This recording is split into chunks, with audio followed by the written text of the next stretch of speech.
Hello दोस्तों, कैसे हो आप सभी लोग। उम्मीद करता हूं कि आप लोग अच्छे होंगे।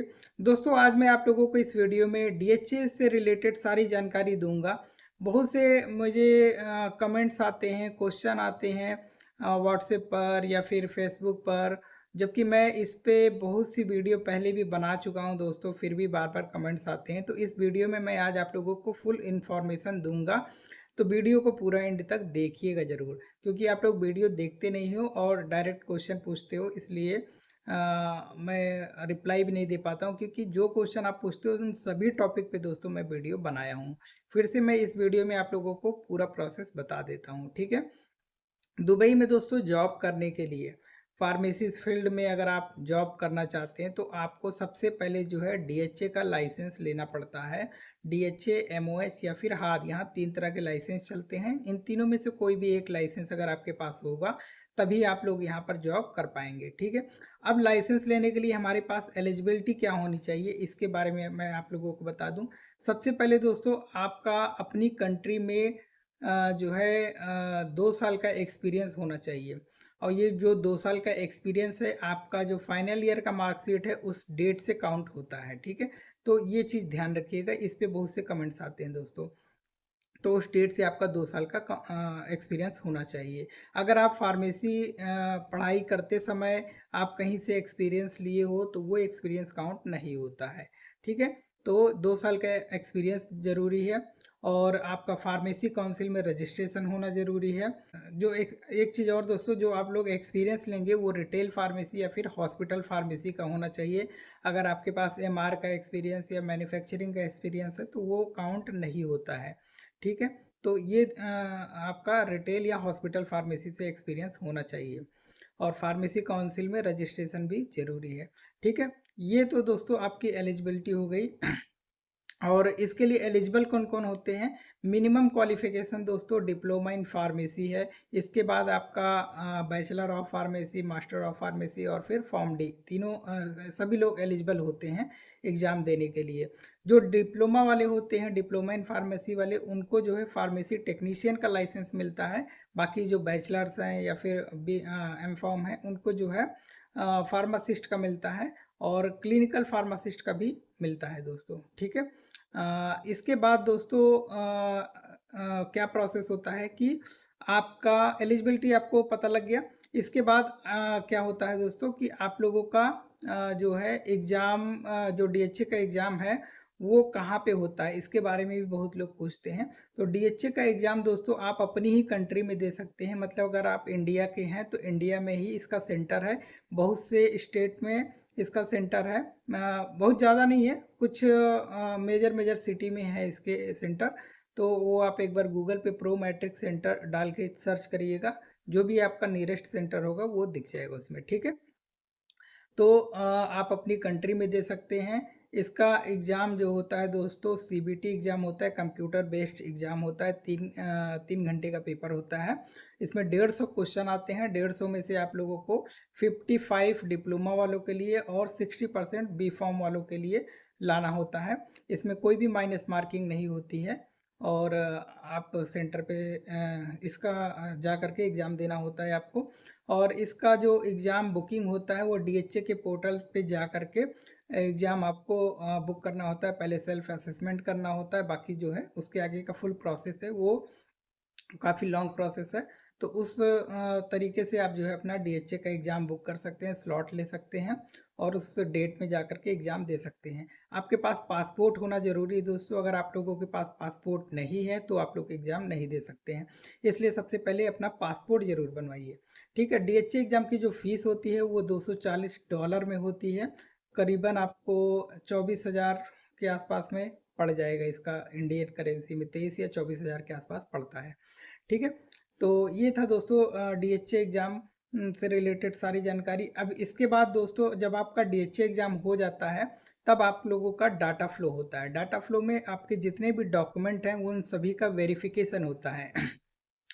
डॉक्यूमेंट में आपको क्या क्या चाहिए, सबसे पहले आप लोगों का एक्सपीरियंस सर्टिफिकेट चाहिए जो 2 साल का होना चाहिए। इसके बाद आप लोगों का गुड स्टैंडिंग सर्टिफिकेट होता है दोस्तों, वो आपको फार्मेसी काउंसिल से मिलेगा। इसके बाद आपका कॉलेज का डिग्री या डिप्लोमा जो भी सर्टिफिकेट है वो लगेगा आपका। इसके बाद दोस्तों फार्मेसी काउंसिल से आपको जो रजिस्ट्रेशन सर्टिफिकेट मिला हुआ है वो चाहिए होगा। तो ये 4 डॉक्यूमेंट आपको लगाने होते हैं दोस्तों डाटा फ्लो में। डाटा फ्लो मोस्टली 1 मंथ में आपका कंप्लीट होता है, और लंबा समय भी लग सकता है या पहले भी कंप्लीट हो सकता है, लेकिन मिनिमम 1 मंथ मान के चलिए।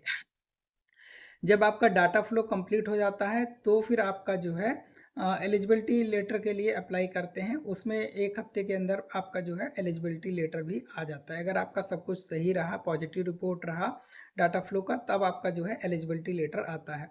तो ये स्टेप है दोस्तों डाटा फ्लो का, फिर डीएचए एग्जाम, डाटा फ्लो और जो है एलिजिबिलिटी लेटर का। जब आपके पास लाइसेंस आ जाता है तो फिर आपको जो है अपनी कंट्री से जो है आपको यूएई आना पड़ता है यहाँ पर जॉब सर्च करने के लिए। अगर आप इंडिया से अप्लाई करते हैं जॉब के लिए तो जल्दी नहीं मिलेगा, बहुत ही कम चांस होता है वहाँ से जॉब मिलने का। आपको यहाँ पे आना पड़ता है, यूएई जॉब सीकर वीज़ा ले लीजिए या विजिट वीज़ा लेकर के आप आइए यहाँ पे जॉब सर्च करिए।